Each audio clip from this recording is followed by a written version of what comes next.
Hi, Paul Sackett, Good News Planet. I'm here with Matthew Goldberg. Hey, Lee, how are you? Hey, Paul, how you doing today? I'm good. I'm good. So, I'm a guy who gets in front of the camera and does his thing or makes TV shows and so on and so forth. You, to me, seem to be a guy that might be behind the camera. You might have written whatever I might have said. You might have written a book or two. I mean, wait, two or three? I mean, wait, four or no, four. So, the desire card, the mentor, slow down. And coming up here, the Alaskan Gold Rush novel, The Ancestor. Do you have any gold that you might like to share with me? I don't. I wish I did. I think gold's doing quite well right now, so that wouldn't have been a bad thing to have. There you go. And was there an Alaskan Gold Rush?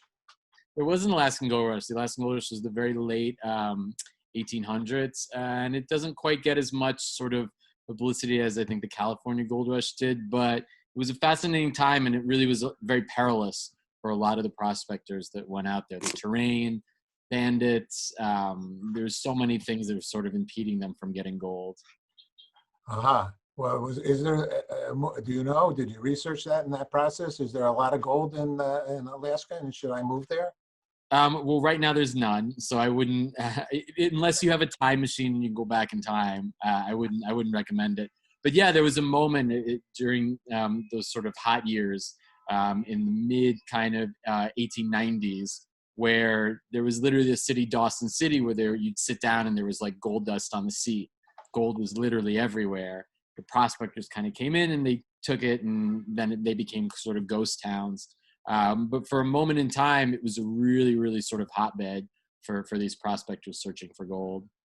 But, Lee, my buddy, it's a big place. Look how big that is. You're going to tell me there's no gold if I go, kind of walking around no, that's for metal. Right. With that thing, I can't find any gold there. I mean, you're welcome to try. I think it's been tapped out. Now over a century later. But yeah, you never know. You never know. I mean, Alaska's great, so maybe something else will come out of the trip. All right. Well, I keep digging in my backyard on the Upper West Side here, and there you go. Hoping the same without the trip. Okay. Yeah. All right. Hit China. So now, so tell me, is this your latest book, and do you want to talk about it? Sure. Yeah. So my latest book here, I have it right here, is The Ancestor. It came out about a month and change ago, Okay. and it's a mixture of a bunch of genres. It's a thriller. It's historical. There's a little bit of sci-fi put into it, and it's basically about this man named Wyatt. He wakes up in the Alaskan wilderness, but he has amnesia. He doesn't remember who he was. And then slowly as the memories start to come back, he thinks that he was literally frozen in time from the Gold Rush era. And the question is he insane, or is there some makeup in his body that allowed him to freeze for over a century? This is good. This is like current stuff. People are freezing. Yeah. They're freezing. Right. Yeah, I know. Walt Disney, I think, had it done to him. Placentas, everybody's freezing. Right. Yeah, it's the new hot trend. I'm frozen right now. And so that's an interesting thing. Now, let me ask you a question. Was Wyatt named after Wyatt Earp? No, but that's a good question. I wanted like an old-timey kind of name that actually could have been around from that time. So not quite named after Wyatt Earp, but that probably was floating through my head when I was thinking of old-timey names. It was either going to be Wyatt or Josiah. Those were the two names I was going between. Oh, okay. I think Wyatt did better. Josiah sounds a little too more religious-ish for digging for gold. In any case, not. But I don't know. What do I know? So now, when you take a book like this, because you also do it says pilots and screenplays, and so what does that mean? Will this become a screenplay or a pilot for? My goal is for this to become a TV series. So I've written it as a pilot. We have a little bit of interest, but the interest probably actually wouldn't be off of the pilot that I wrote. It would be off of the book. I think they would need somebody bigger than I am to really get the ball rolling to make it happen in Hollywood. But there's a start. So hopefully this becomes like, I think my goal would be like a Netflix series with it. All right. Well, hey, Lee, there's nobody bigger than you. Listen to me. I'm your new agent. All right. I mean, tell all those Hollywood moguls Slackus is working with you. And Okay, all the right. whole scenario has changed, you know? If they want you, they're going to have to fork up the gold. I agree. Give me that gold. Exactly. Gold for product. How come you're a writer? I've always been a writer. When I was a little kid, I would write stories about my dog getting into kind of wacky adventures, and it's always been my dream career. And I feel like when I'm not writing, I'm not quite complete, I guess. So it's sort of meant for me, and I have a million stories to tell. So hopefully, I get to keep telling them. Is it? You think it was sort of like a family trait? I mean, was there storytellers in your family? My parents weren't storytellers, but they were very big readers. So books were always a big part. Books and film were always just a big part of sort of growing up.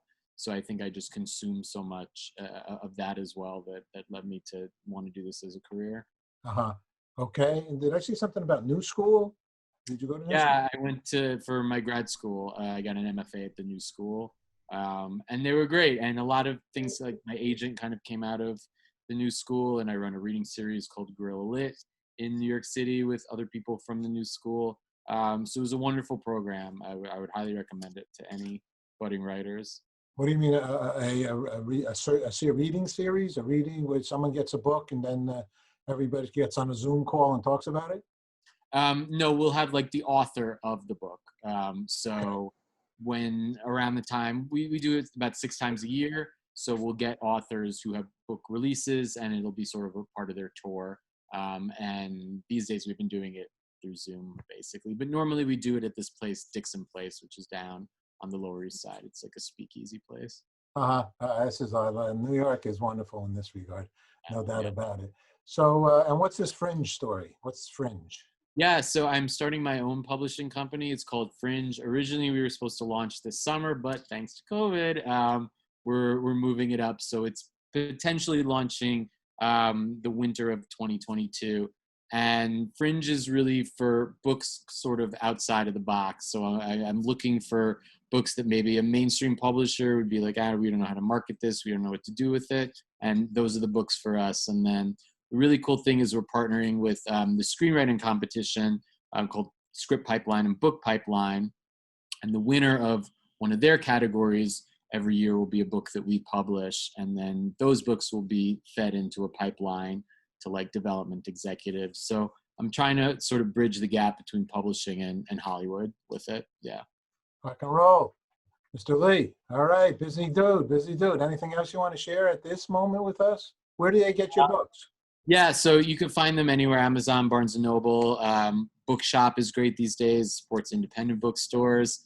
And yeah, it's the Ancestor, and it's Matthew Goldberg. And if you're looking for a good thriller right now, it's 99 cents on Kindle for the time being. So pick it up before it jumps back up in price again. But yeah. If I ask you this question, I wonder if you'll be giving me too much of information about the book. Mm-hmm. I see a hand. Yes. I see a hand underneath the title. Mm-hmm. Is that hand relevant to this story? Yeah, so Wyatt, when he wakes up with amnesia, he wakes up in the Alaskan wilderness, basically on ice. So the hand is basically his hand up against the ice. But when you get to the end of the book, it may not just be Wyatt's hand. So that's something. Oh, yeah. They call that a thriller, a cliffhanger on the edge. Yeah, gotta have cliffhangers. There you go. There's that Lee doing it again. You son of a gun, you. Congratulations, and keep it up. You obviously have a good personality, and I'm sure you're a great writer as well.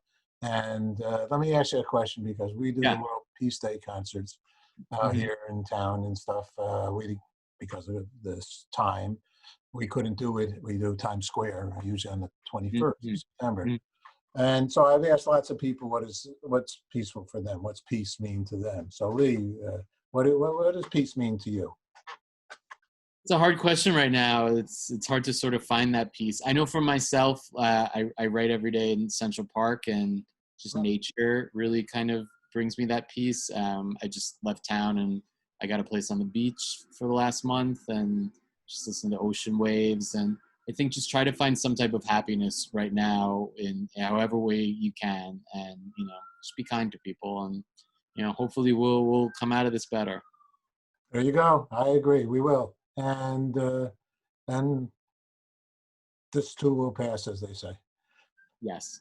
Thanks so much. Nice speaking with you. Thanks so much for having me, Paul. Take care. Bye-bye.